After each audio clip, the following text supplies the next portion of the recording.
여러분들 요한복음을 지금 11장까지 달려오시면서 많은 은혜 받으셨습니까? 그래도 이 요한복음의 맥락은 좀 아실 필요가 있어서 오늘 개괄적인 설명을 하고 함께 은혜 속으로 들어가길 원합니다. 요한복음이 몇 장까지 있습니까? 네, 오늘 절반입니다. 11장. 요한복음이 21장까지 있죠. 전반부 11장까지의 내용은 주로 표적을 다룹니다. 여러 가지 표적이 있었지 않습니까? 기억나는 표적은 가나안 혼인잔치가 있고요. 여러분들이 이렇게 좀 반응을 좀 해주시면 제가 좀 신이 나겠는데, 왕의 신하의 아들을 살린 사건 기억나십니까? 그 밖에 5장에 오면 베데스다 연못에 38년 된 병자를 살리셨죠. 바로 6장에 와서 3건의 표적 사건이 일어나는데 기억나십니까? 오병이어라든가 무리를 걸으신 사건이라든가, 그리고 나면서부터 맹인인 사람을 눈뜨게 하신 사건, 이까지 오고 오늘 11장을 봤습니다. 자, 이 11장부터 분기점이 생기는데요, 이때부터는 어디로 가느냐? 십자가로 가십니다. 고난을 당하시고 마침내 부활과 영광으로 향하십니다. 자, 그러면 여러분들이 요한복음의 구성을 대충 이렇게 윤곽을 잡으셨는데요, 어떤 느낌이 드십니까? 하나님의 성경은요 1.1핵 변개함이 없습니다. 알면 알수록 진리 속에 빠져들어갑니다. 새벽 기도를 하시는 많은 분들이 요한복음 너무 은혜된다고 그러세요. 여러분 한번 사건을 놓고 볼까요? 요한복음 1장에서는 예수 그리스도의 근본을 설명하죠. 그는 근본 하나님의 본체신데 말씀이신데 하고 예수님의 근원을 쫙 설명을 합니다. 2장에 오니까 혼인잔치에서 물로 포도주를 만든 사건을 통해서 인생은 이렇게 결혼하고 애 놓고 사는 거야, 하나님의 은혜의 가정을 꾸리는 것이지, 이렇게 설명을 하시고요. 드디어 4장에 와서는 왕 아니라 뭐 어떤 사람도 아플 수가 있어, 그리고 그 신하의 아들을 고쳐주십니다.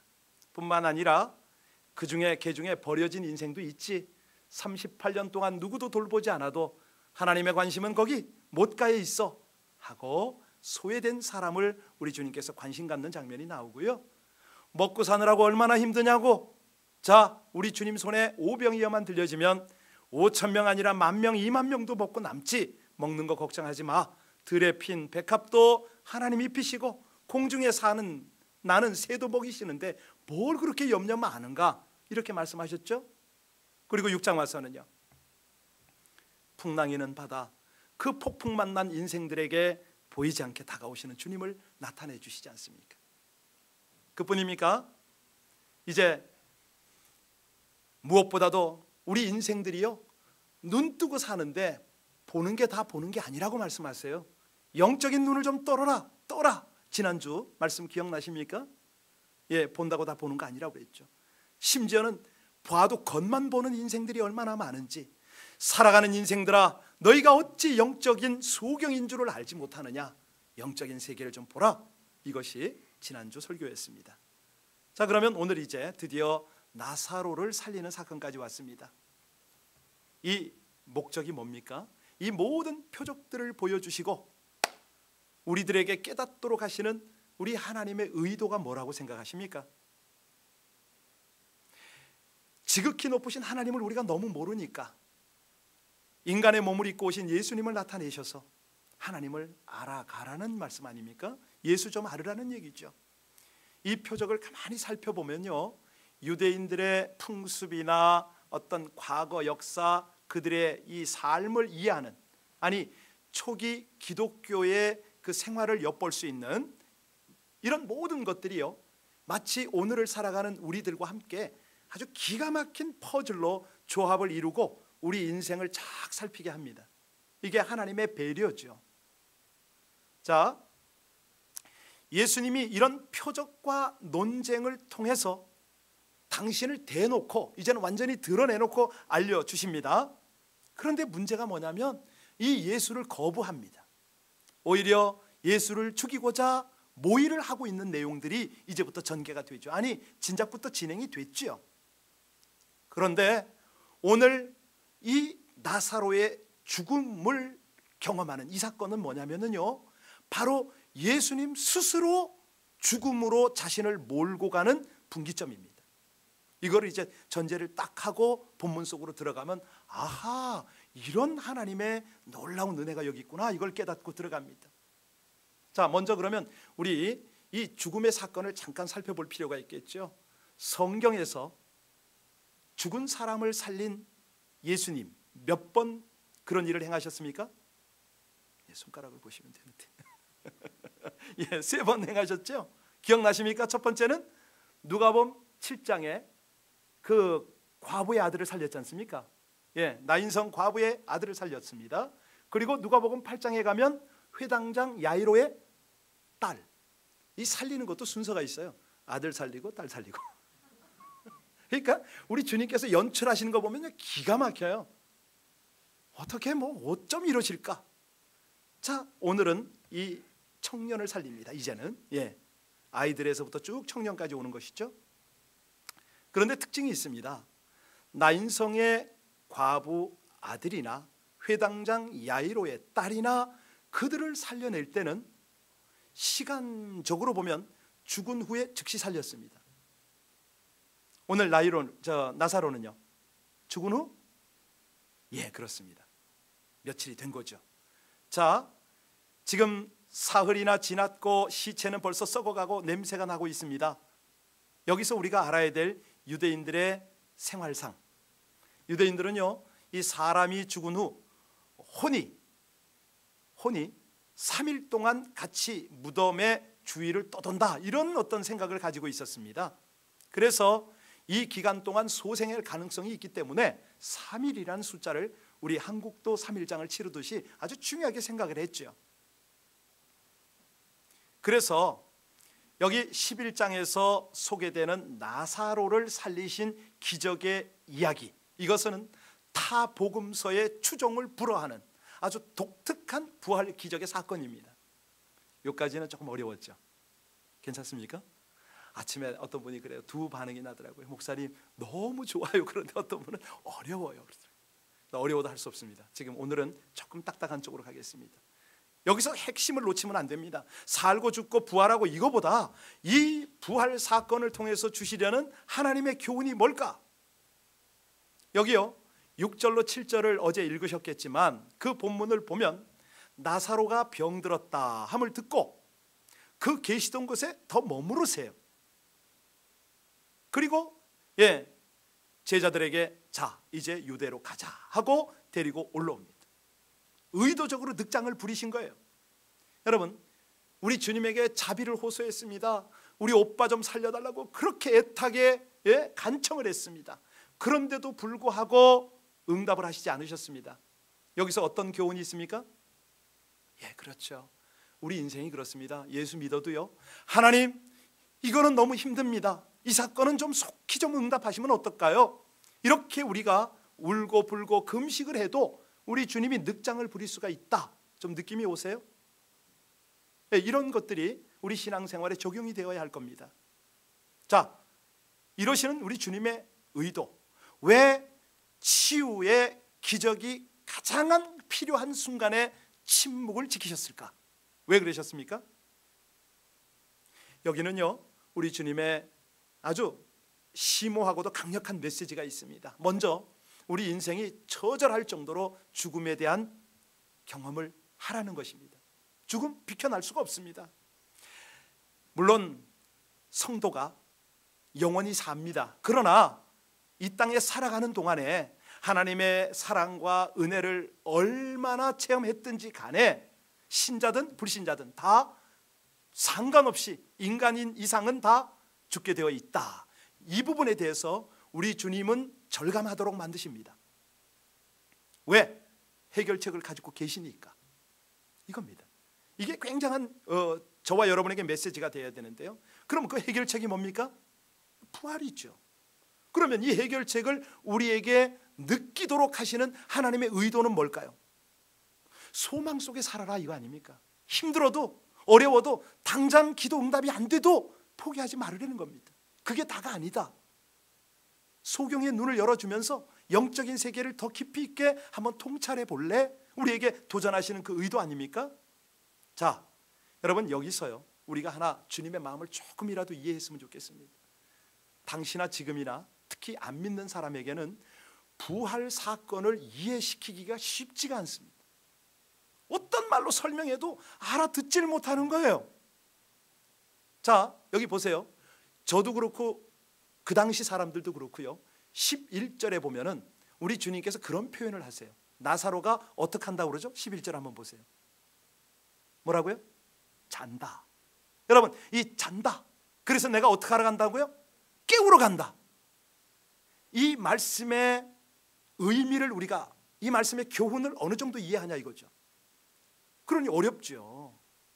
잔다. 죽은 사람한테 잔다고 그러지. 아니 뭘 고치러 살리러 간다고 표현하는 게 아니라 깨우러 간다고 그러지. 아주 흥미로운 말씀을 계속하고 계십니다.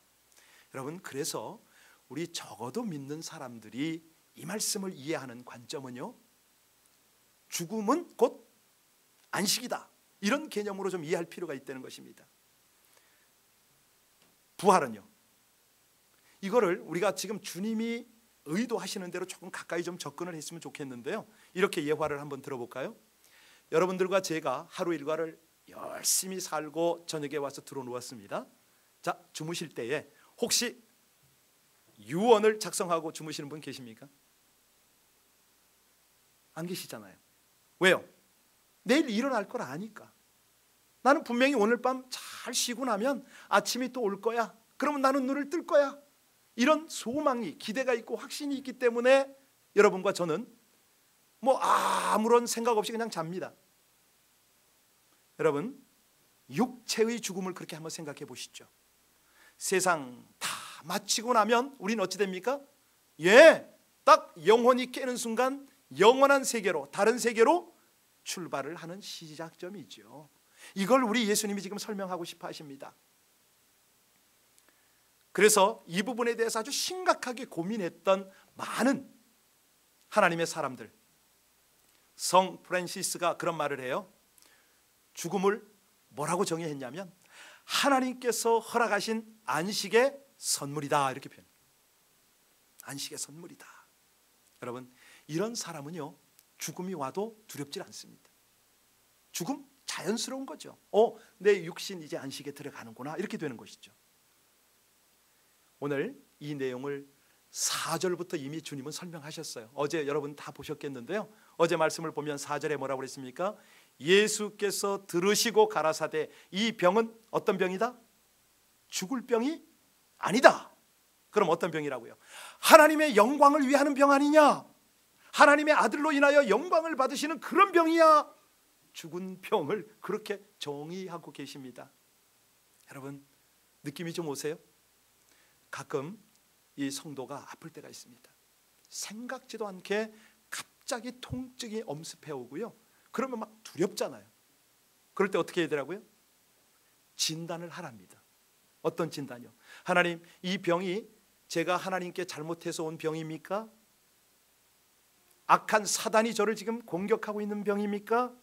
아니면 이 병을 통해서 하나님을 영광스럽게 하는 그런 병입니까? 라고 진단부터 하려는 거죠.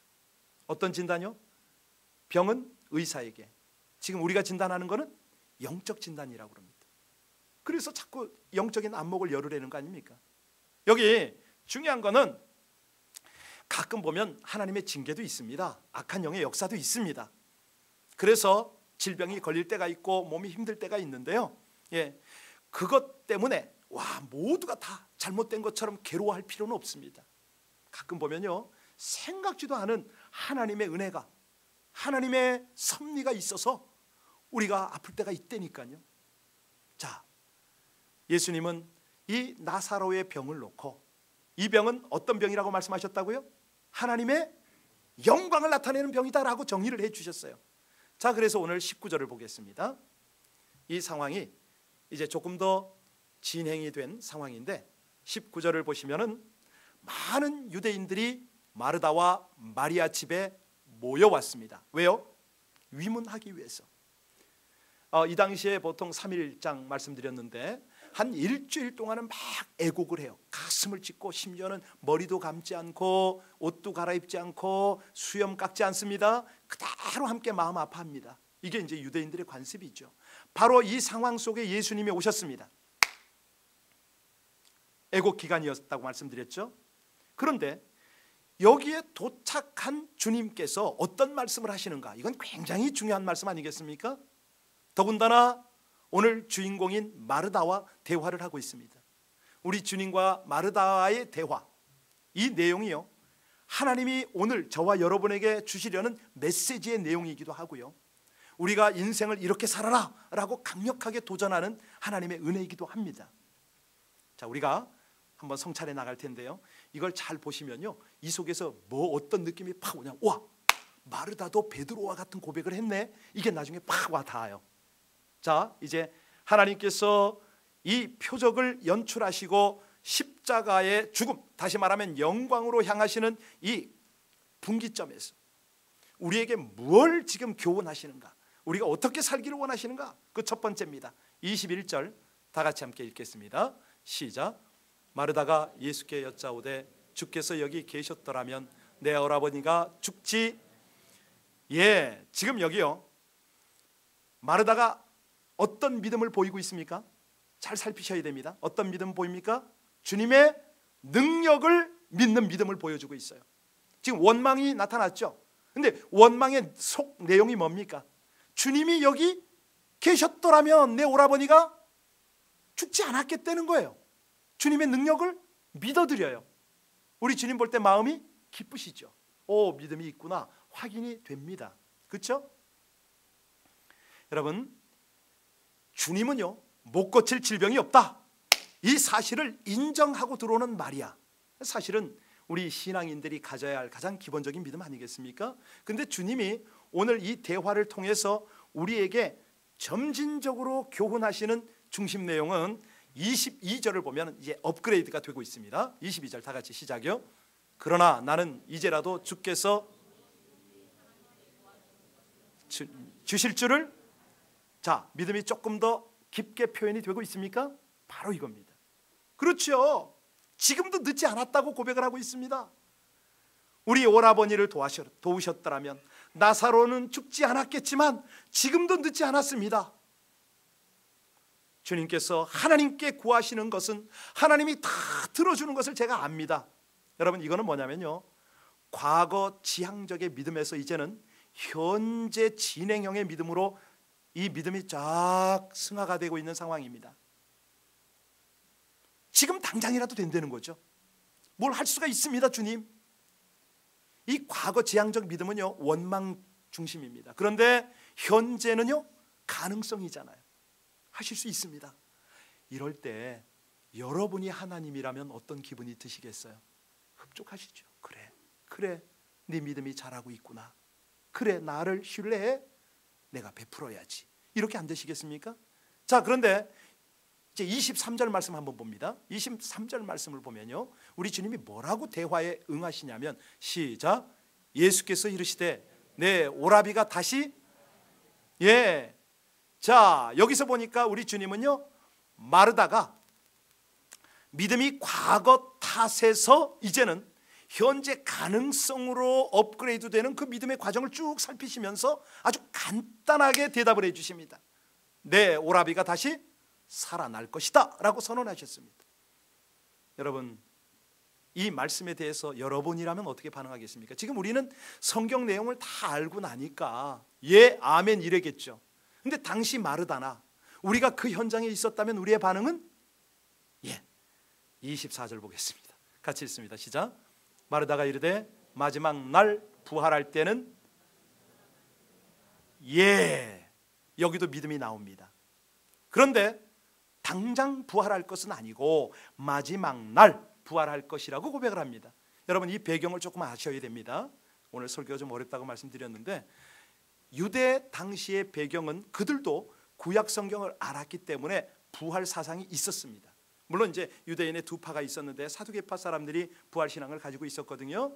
이 마르다도 그런 신앙의 배경을 가졌기 때문에 이 부활에 대해서는 아멘을 하는 거예요. 그런데 관점이 다릅니다. 그 당시 유대인들은 이 쉐올이라는 그런 곳을 인식을 하고 살았어요. 가령 시편 6편에 보면 그런 말이 나옵니다. 사망 중에서는 주를 기억함이 없사오니 음부에서 주께 감사합니다. 이런 내용이 나오는데, 음부라는 게 바로 이 중간지대를 의미합니다. 부활할 때까지 가 있는 그 깜깜한 곳. 아마도 마르다는 이런저런 교육과 여러 가지 이 사회 통념의 배경 때문에 우리 주님께 대답하는 말이, 예, 우리 오빠가 수월회장 가 있다가 나중에 부활하겠지요 라고 대답을 한 거예요. 여러분, 여기서 여러분들은 뭘 느끼세요? 약간 마르다의 믿음이 조금 침체가 됐나요? 여기서 우리는 이 마르다의 고백에 대해서 주님이 뭐라고 하시는가, 이거를요 읽으실 때는요 큰 소리로 읽으셔야 되고요, 이 메시지는 우리 기독교의 메시지이기도 하고, 정말 우리 주님이 우리가 아주 확신찬 믿음으로 선포하기를 원하는 그런 메시지이기도 합니다. 우리 25절 26절 같이 읽습니다. 너무 잘하는 구절이죠. 시작. 예수께서 이르시되 나는 부활이요 생명이니 나를 믿는 자는 죽어도 살겠고 무릇 살아서 나를 믿는 자는 영원히 죽지 아니하리니 이것을 내가 믿느냐. 할렐루야. 마르다의 고백에 대한 주님의 응답이셨습니다. 주님을 믿으면 죽어도 살겠다. 살아서 믿는 자는 영원히 죽지 아니할 것이다. 여러분, 와, 이 말씀이요, 그냥 예전에는 읽었을지 모르지만 지금은 죽음의 사건을 앞에 놓고 저와 여러분이 죽게 되는 상황 속에서 이 내용을 인지하라고 지금 주시는 말씀 아닙니까? 자, 27절 이 말을 들은 우리 마르다의 고백 뭐라고 합니까? 27절입니다. 같이 읽습니다. 우리 시작. 이르시되 주여 그러하외다. 주는 그리스도시요 세상에 오시는 하나님의 아들이신 줄을 내가 믿나이다. 할렐루야. 이제 마르다는요 성숙한 믿음의 단계에 접어들었습니다. 부활의 주님, 생명의 주님, 그 예수님을 진심으로 믿고 있는 겁니다. 한마디로 죽음을 이기시는 주님, 부활의 주님, 이 주님을 인정하니까 자기 스스로가 이제는 신앙의 레벨이요, 죽음을 이기는 신앙의 레벨에 올라간 거예요. 부활 신앙으로 올라간 거예요. 여러분, 저와 여러분도 마르다처럼 이 고백으로 하나님을 영화롭게 하는 그런 은혜가 있기를 주님의 이름으로 축복합니다. 네, 사실 아무것도 아니지요. 이 말씀을 그냥 서로 풀어서 이렇게 전해드리면 아무것도 아니지요. 그런데요, 아무것도 아닌 게 아닙니다. 세상 종교에 이만한 진리는 없고요, 어떤 죽음도 어떤 신도요 이렇게 명쾌하게 영원한 세계와 생명을 선포한 사람은 없습니다. 여기 이제부터 우리 주님께서 하시는 일이 자연스럽게 연결이 됩니다. 아무리 사람이 죽어도, 어떤 사람이 죽어도 부활이신 주님을 만나면 어떻게 된다고요? 시신이 썩어도 주님을 만나면 살아납니다. 왜? 그분이 부활이고 그분이 생명이니까. 이거 기가 막힌 말씀 아니에요? 우리 영혼이 지금 죽어 있어요. 지금 하나님을 알지도 못해, 만나지도 못해. 신앙생활을 한다고, 예배를 드린다고 교회는 나와 있는데 이 하나님이 멀리만 느껴져요. 그래도 그 영혼을 우리 주님이 함께 하시면 살리시고 하나님의 음성을 듣게 하실 줄로 믿으시기 바랍니다. 바로 그거죠. 예. 우리 주님이 요한복음 1장부터 쭉 끌어오시면서 11장까지 쭉 오고 또 앞으로 21장까지 가면서 계속 의도하는 게 뭡니까? 우리의 믿음을 세워주고 싶어 하십니다. 예? 우리가 병들어 있던 믿음이고 죽어 있던 믿음이고, 이런 믿음을 이제는 죽음을 이기는 믿음을 가지려는 거죠. 세상을 이기는 믿음은 저만큼 아래입니다. 세상이 네가 뭐냐? 사망에 쏘는 네가 뭐냐? 이제는 우리 안에는 부활이고 생명이신 그분이 계시다. 여러분, 여기요, 우리 주님께서 이제 늑장 부린 이유를 좀 이해하시겠습니까? 만약 나사로가 죽은 그 다음날 오셔서 살리셨으면 어떻게 됐을까요? 얼마나 많은 입방아를 찧었겠습니까? 죽지 않았는데 또 뭐 하여튼 별 헛소문을 다 퍼뜨렸겠죠. 여러분, 이런 것들입니다. 바로 우리가요 일찍 하나님의 응답을 받고 일찍 내 영혼이 살고 탐은 얼마나 좋을까. 그런데 하나님이요 우리와 우리 가족과 우리 모두 주변 사람을 통해서 영광 받으시는 방법은 하나님께서 하셨다, 이게 드러나야 되잖아요. 시체가 이제 부패하고 썩어 들어가는 그 상황에서 놀라운 생명을 다시 얻고 일어나서 걸었단 말이죠. 사실은 이것뿐만 아닙니다. 우리가 이 죽음을 이기는 신앙을 갖는다는 것은요, 우리 주변에 있는 사람들이 병에 걸리고 세상을 떠날 때가 있지 않습니까? 어제도 새벽에 새벽기도 끝나고 우리 장로님하고 말씀 나눴지만, 이번에 한인타운에서 3명 죽은 그 케이스가 우리 장로님하고 신앙생활을 같이 하던 분이에요. 잘 아는 분이에요. 얼마나 신실하다고. 예, 그 사람 해외 선교 나가려고 그랬었죠. 우리 장로님 다 알려주시더라고요. 자, 이런 사람이 세상을 떠났습니다. 그러면 우리는 어찌해야 됩니까? 오늘 아침에 일부 예배 때 우리 샤론 집사 대표 기도를 하는데 막 울면서 기도하더라고. 출산하러 갔다가 애가 사산이 됐나 봐요. 정확하게 몰라도. 맞아, 어제 일인가 보던데. 그렇죠? 우리가 이해할 수 없는 일들, 그런 일들이 너무 많아요. 여러분, 그래도 변함없는 사실 하나는 우리가 잊으면 안 됩니다. 뭐냐면 이런 모든 것들은요, 한결같이 주님의 영광을 드러내는 도구로 쓰임 받는다는 것이죠. 확실합니다. 어제 아주 우리 장로님 담대하게 선포하더라고. 난 그 사람이요, 천국 갔을 거라고 난 그렇게 믿어요. 다 그렇지. 그런 거예요. 예.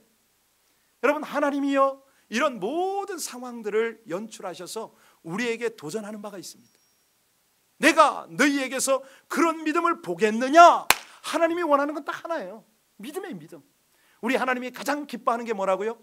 히브리서 11장 6절에 믿음이 없이는 기쁘시게 못하나니 하나님께 나아가는 자는 그가 계신 것과 또한 그가 자기를 찾는 자들에게 상 주시는 이심을 믿어야 할지니라. 바로 이겁니다. 죽음은 결코 끝이 아니죠. 때로는 영광스러운 출발점이 될 수가 있습니다. 왜? 사람이 하나님의 섭리를 다 깨달을 수가 없기 때문에요.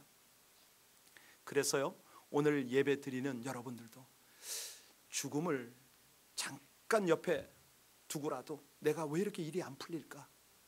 나 이렇게 기도해도 왜 이렇게 이 고민이, 이 고통이, 이 절망과 역경이 계속 이어질까?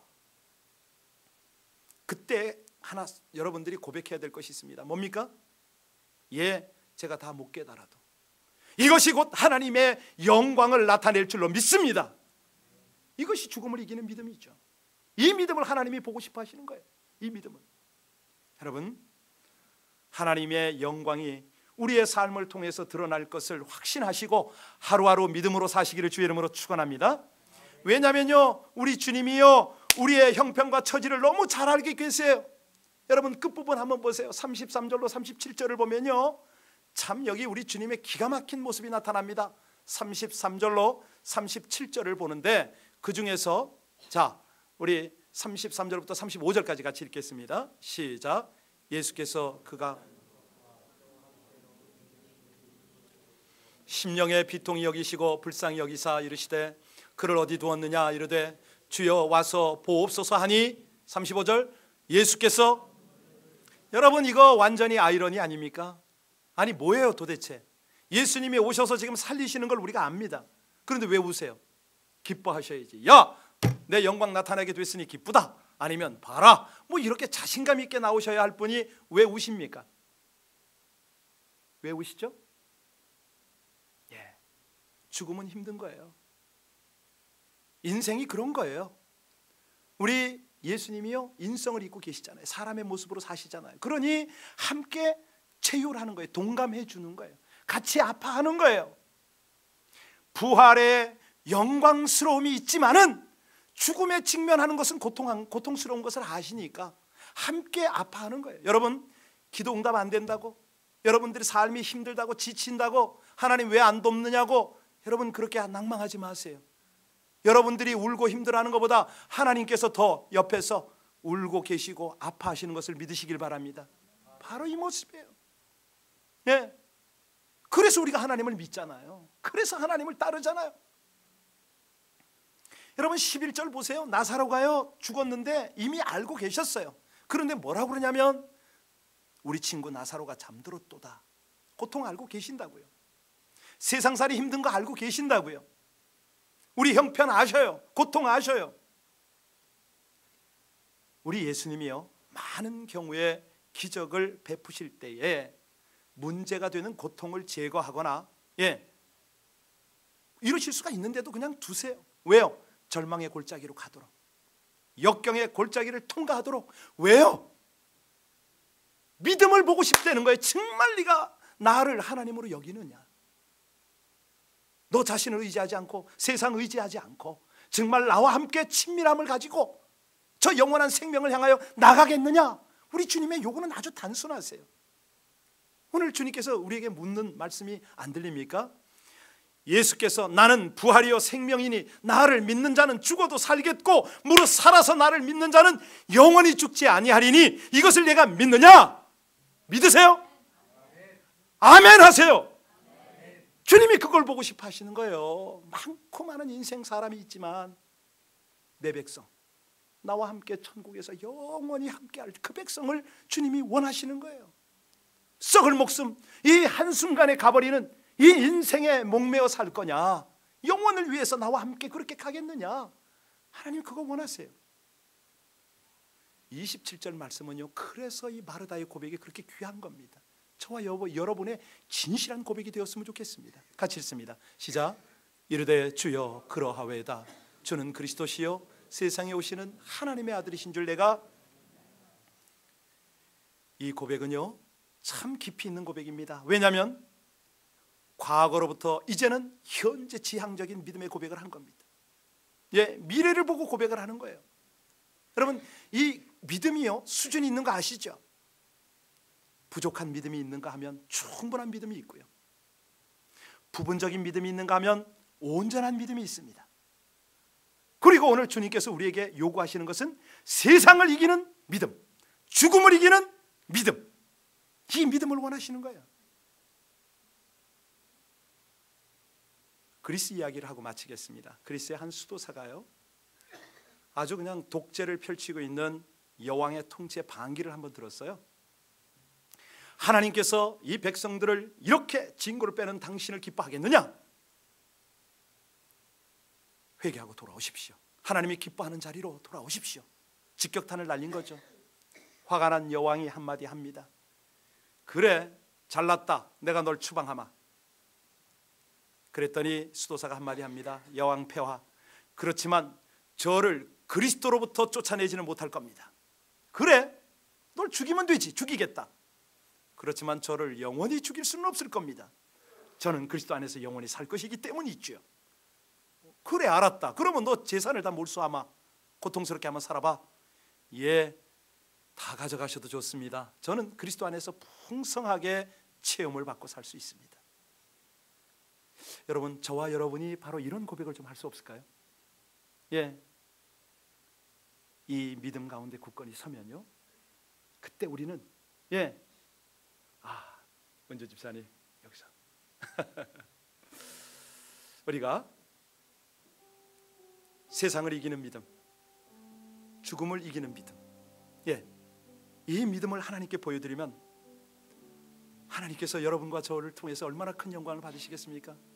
여러분, 죽음은요 부활을 위한 서곡인 거 아시죠? 그렇습니다. 저와 여러분의 믿음을 좀 업그레이드 좀 하자고요. 많고 많은 성도가 있고 많고 많은 교회가 있지만은 적어도 여러분과 저 이 LA 비전 교회는 믿음 하나 가지고 하나님을 기쁘시게 했으면 좋겠습니다. 죽음도 초월하는 믿음. 사실 저 이거 간증 많거든요. 저 죽을 뻔하다가 몇 번이나 하나님을 떠난 적이 있어요. 너무 부끄럽죠. 근데 그 경험을 통해서 정말 이 하나님의 교훈, 이 교훈만큼은 내가 놓치면 안 되겠다. 하나님께 너무너무 감사합니다. 하나님과의 영원한 관계, 어떤 처지, 어떤 고난이 있어도요, 그분 믿고 낙심하지 마십시오. 하루를 살아도, 다른 건 다 퇴보가 돼도 믿음만큼은 한 계단 한 계단 성장하고 성숙해서 하나님의 영광의 도구로 마음껏 쓰임받고 여러분 후손들로부터도 칭송받는 그런 은혜가 있기를 주님의 이름으로 축원합니다. 우리 함께 기도할 때요, 그렇게 기도합시다. 하나님, 지금 시련 가운데는 더 큰 믿음으로 이끄시는 하나님의 계획과 사랑이 있음을 믿습니다. 고난 가운데 믿음으로 하나님 앞에 온전히 반응하지 못했던 것 회개합니다. 용서하여 주옵소서. 이제 모든 상황에서 하나님의 목적과 영광을 위한 것인지 이제 민감히 깨닫고 죽음마저 이기는 믿음으로 살아가게 하여 주옵소서. 시련 중에 응답이 지체되어도 주님만으로 충분하다는 믿음으로 주님의 영광을 드러내길 원합니다. 우리 함께 다 같이 오늘 말씀 생각하며 기도하시겠습니다.